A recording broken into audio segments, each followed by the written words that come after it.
साथियों नमस्कार। आज की वीडियो में हम जानकारी देंगे इनवैलिड मेडिकल बोर्ड का प्रोसेस। दोस्तों, इनवैलिड मेडिकल बोर्ड जिस आर्मड फोर्सेस पर्सनल के लिए रिकमेंड किया गया है उसका पूरा प्रोसीडिंग उसके नियरेस्ट मिलिट्री हॉस्पिटल में किया जाएगा, जहां पर कंसर्न डिपार्टमेंट के सीनियर स्पेशलिस्ट होंगे। वहीं पर ये इनवैलिड मेडिकल बोर्ड प्रोसीड किया जाएगा। अब इसका जो कंफर्मेशन है, इनवैलिड मेडिकल बोर्ड का जो कंफर्मेशन है वो designated medical staff officer at area या सब एरिया हेडक्वार्टर या equivalent appointment in navy and air force में होना चाहिए। किसके लिए? Personnel below officer rank. जेसीओस ओआर के लिए जो इनवैलिड मेडिकल बोर्ड का कंफर्मेशन है वो कौन देगा? Designated medical staff officer at area sub area headquarters और इक्विवेलेंट अपॉइंटमेंट। दूसरा, इसको अप्रूव कौन करेगा? कंपिटेंट अथॉरिटी कौन है? एक जेसीओ ओआर का इनवैलिड मेडिकल बोर्ड कंफर्म हो गया, उसके बाद इसको अप्रूव कौन करेगा? अप्रूव करेगा ऑफिसर इंचार्ज रिकॉर्ड ऑफिस। जो भी रिकॉर्ड ऑफिस होगा उसका ऑफिसर इंचार्ज उसको अप्रूव करेगा। ऑफिसर इंचार्ज रिकॉर्ड्स और equivalent appointment in the navy and air force in respect of non appeal cases में। जो invalid medical board non appeal cases हैं उनका जो अप्रूवल देगा वो होगा ऑफिसर इंचार्ज रिकॉर्ड ऑफिस। और जो अपील केसेस हैं जेसीओस ओआर के लिए, जो अपील केसेस हैं उनका जो अप्रूवल होगा वो आर्मी कमांडर या इक्विवेलेंट रैंक नेवी और एयरफोर्स का। इस पॉइंट को जरा समझना जरूरी है। अब दोस्तों, इनवैलिड मेडिकल बोर्ड हो गया, कंफर्म हो गया और अपील भी जो अप्रूव भी हो गया नॉन अपील केसेस में। अपील केसेस भी कंफर्म हो गया और अप्रूव हो गया।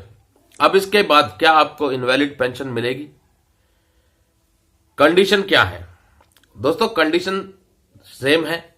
16 जुलाई 2020 को department of ex serviceman and welfare की तरफ से एक लेटर जारी किया गया था जिसमें जो पहले क्लॉज था कि इनवैलिड पेंशन के लिए कम से कम 10 साल की सर्विस चाहिए, उस क्लॉज को हटा दिया गया। अब आपको इनवैलिड मेडिकली बोर्ड आउट किया जाता है तो भले ही आपकी 4 साल सर्विस हो, 5 साल सर्विस हो, आपको इनवैलिड पेंशन लागू है। लेकिन उसमें एक क्लॉज और है कि आपको मेडिकली रूप से यह सर्टिफाइड किया गया है कि आप सिविल री एम्प्लॉयमेंट और अनफिट फॉर मिलिट्री ड्यूटीज दोनों के लिए अगर मेंशन किया गया है तो आपकी बॉडीली और मेंटली इंफॉर्मिटी जो है वो पूरी तरह से इनकैपेसिटेट करती है आपको सिविल और मिलिट्री जॉब के लिए, तो ही आपको इनवैलिड पेंशन मिलेगी अगर आपकी 10 साल से कम क्वालिफाइंग सर्विस है तो।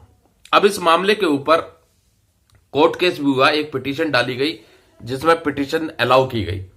तो ये जो दोनों क्लॉज थे, ये दोनों क्लॉज कोर्ट की तरफ से हटा दिए गए। तो क्या ये सबके लिए लागू है?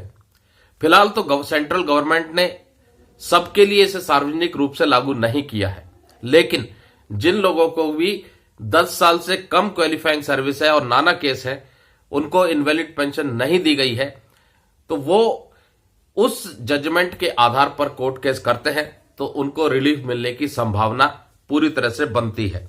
तो दोस्तों, उम्मीद करते हैं आज की जानकारी आपको पसंद आई होगी। और एक और चीज, मेडिकली ग्राउंड पर अगर आपको इनवैलिड आउट किया जाता है या आप पूरी कलर सर्विस करके जाते हैं या थोड़ी सर्विस कम है कलर सर्विस में उतनी करके जाते हैं, यानी कि आप आरएमबी करके जाते हैं और आपकी इंपेयरमेंट रिलीफ वो एक्सेप्ट कर ली जाती है, जो कि पहले डिसेबिलिटी एलिमेंट था। अगर आपको डिसेबिलिटी पेंशन मिल रही है या इंपेयरमेंट रिलीफ मिल रही है तो ये पेंशन नहीं है, इस चीज को समझना होगा। डिसेबिलिटी एलिमेंट और इंपेयरमेंट रिलीफ ये पेंशन में काउंट नहीं है, ये एक कंपेंसेशन है जो कि आपको दी जा रही है आपकी डिसेबिलिटी के बदले में, जो कि आपको वो डिसेबिलिटी थी जो एट्रीब्यूटेबल टू या एग्रावेटेड टू सर्विस काउंट की गई थी, एक्सेप्ट की गई थी, उसके बदले दी जा रही है। तो पेंशनर की जब डेथ हो जाएगी या डेथ हो जाती है तो डिसेबिलिटी पेंशन या फिर इम्पेयरमेंट रिलीफ उसका कोई भी हिस्सा फैमिली पेंशनर को नहीं मिलेगा। तो ये पॉइंट बिल्कुल क्लियर पॉलिसी के हिसाब से बताया है। अब दोस्तों और अधिक जानकारी के लिए आप हमसे संपर्क कर सकते हैं। आप अपने केस के बारे में जो भी जानकारी पाना चाहते हैं उसके बारे में आपको बेहतर से बेहतर जानकारी प्रोवाइड करेंगे। कंसल्टेशन फीस हम दोस्तों चार्ज करते हैं। नमस्कार, जय हिंद, जय भारत दोस्तों।